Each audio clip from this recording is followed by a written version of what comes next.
नमस्कार दोस्तों, स्वागत है आपका आज के वीडियो में। पहली खबर की बात करें तो एचएएल के सोर्सेज से एक काफ़ी इम्पोर्टेंट अपडेट निकल कर आई है तेजस MK2 प्रोग्राम को लेकर। जैसा कि आप जानते हैं कि तेजस MK2 इंटरनली ट्रायल फेज से गुजर रहा है और एचएएल का कहना है कि अगर इंडियन एयरफोर्स शुरू से ही एक बड़ा ऑर्डर प्लेस कर देती है तो कंपनी 2033 से हर साल लगभग 30 तेजस MK2 fighter jet roll out करने की पोजीशन में होगी। अभी जो सिनारियो है उसमें इंडियन एयरफोर्स ने तेजस MK2 के लिए 120 एयरक्राफ्ट का कमिटमेंट दिया है, पर प्रॉब्लम ये है कि तेजस MK2 सिर्फ एक एयरक्राफ्ट को रिप्लेस नहीं कर रहा।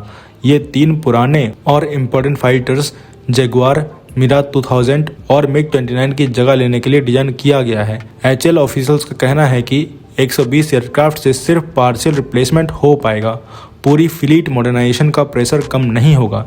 इसी वजह से एचएएल चाहती है कि एयरफोर्स शुरू में ही अपनी पूरी रिक्वायरमेंट के करीब ऑर्डर दे। सोर्सेज के मुताबिक तेजस MK2 की ओरिजिनल रिक्वायरमेंट अराउंड 210 एयरक्राफ्ट की थी। अगर पहले फेज में ही 200 के आसपास का ऑर्डर मिल जाता है तो एचएएल इंजन और एयरक्राफ्ट दोनों की प्रोडक्शन लाइन एक साथ स्केल अप कर सकती है बिना रुकावट के, ऐसा उनका कहना है। खैर, हम सब तो जानते ही हैं एचएएल की डिलीवरी टाइमलाइंस को। फिर भी आगे बढ़ते हैं। तेजस MK2 को पावर देने वाला GE का F414 इंजन इंडिया में ही बनाने की तैयारी चल रही है। एचएएल और GE के बीच लाइसेंस्ड प्रोडक्शन का एग्रीमेंट 2026 तक साइन होने की उम्मीद भी है और 2029 से इंजन का full scale local production start हो सकता है। जब यह लाइन एक्टिव हो जाएगी, एचएएल हर महीने लगभग 2 F414 इंजन बनाने की कैपेसिटी में होगा, जो एयरक्राफ्ट के फास्ट आउटपुट के लिए भी जरूरी है। अगली खबर की बात करें तो इंडिया और UAE के बीच डिफेंस कॉर्पोरेशन एक नए और काफ़ी सीरियस फेज में एंटर कर रहा है।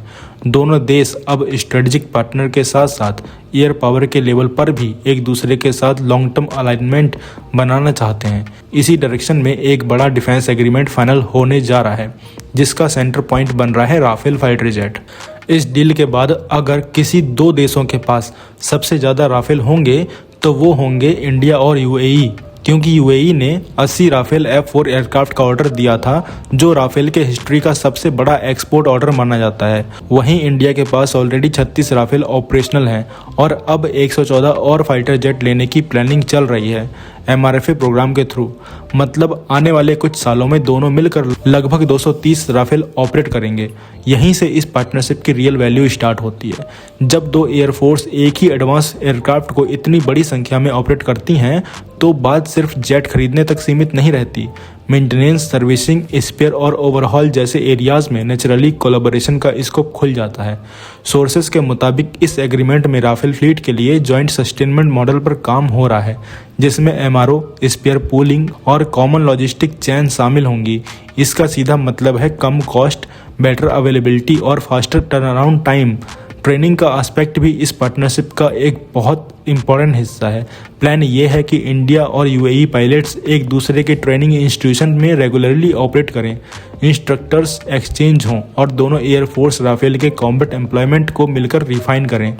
जब पायलट एक ही तरह से सोचना, प्लान करना और फाइट करना सीखते हैं तो बैटलफील्ड में कोऑपरेशन ऑटोमेटिकली स्ट्रांग हो जाती है। ओवरऑल देखा जाए तो राफेल के अराउंड बन रही इंडिया UAE पार्टनरशिप एक डिफेंस डील के साथ साथ एक long term air power alignment है, जो मिडल ईस्ट और इंडो पैसिफिक दोनों रीजन्स में स्ट्रेटेजिक बैलेंस को इम्पैक्ट करेगी। अगली खबर की बात करें तो अडानी ग्रुप और ब्राजील की एरोस्पेस कंपनी एम्ब्रर मिलकर नेक्स्ट वीक ऑफिशियली अनाउंस करने वाले हैं कि इंडिया में सिविलियन एयरक्राफ्ट का फाइनल असेंबली लगाई जाएगी। दिल्ली में इसको लेकर MOU साइन होने वाला है, जिसमें सिविल एविएशन मिनिस्टर भी मौजूद रहेंगे। इस असेंबली लाइन में एम्ब्रर के रीजनल जेट्स बनाए जाएंगे जो 150 सीट तक के होते हैं। ये वही कैटेगरी है जिसमें इंडिया में फ्यूचर में सबसे ज़्यादा डिमांड होने वाली है। इंडिया ऑलरेडी वर्ल्ड के फास्टेस्ट ग्रोइंग एविएशन मार्केट में से एक है। एयरलाइंस अपनी फ्लीट बढ़ा रही है, नए एयरपोर्ट बन रहे हैं और इसी डिमांड को देखते हुए एम्ब्रर ने पिछले साल ही दिल्ली में अपना ऑफिस खोला था। अडानी ग्रुप के लिए ये एक नया स्टेप होगा। एयरपोर्ट और एविएशन इंफ्रा के बाद अब कंपनी एयरक्राफ्ट बनाना शुरू करेगी।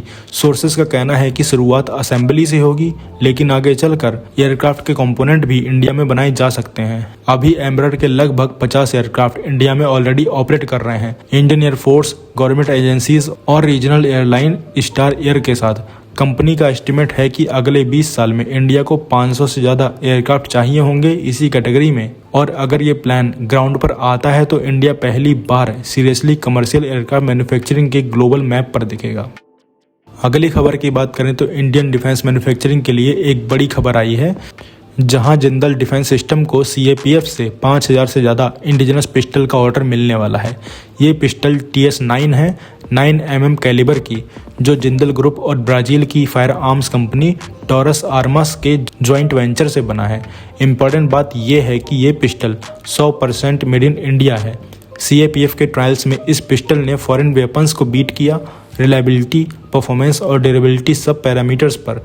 इसके बाद ही ये ऑर्डर क्लियर हुआ है, तो इसका मतलब है इंपोर्ट कम होंगे, लोकल मैन्युफैक्चरिंग बढ़ेगी, जॉब क्रिएट होंगी और इंडियन सिक्योरिटी फोर्सेस के पास एक टेस्टेड और इंडिजिनस ऑप्शन होगा। तो आप क्या कहेंगे इस खबर के बारे में कमेंट सेक्शन में जरूर बताइए। मिलते हैं नेक्स्ट वीडियो में। Thanks for watching. जय हिंद, जय भारत।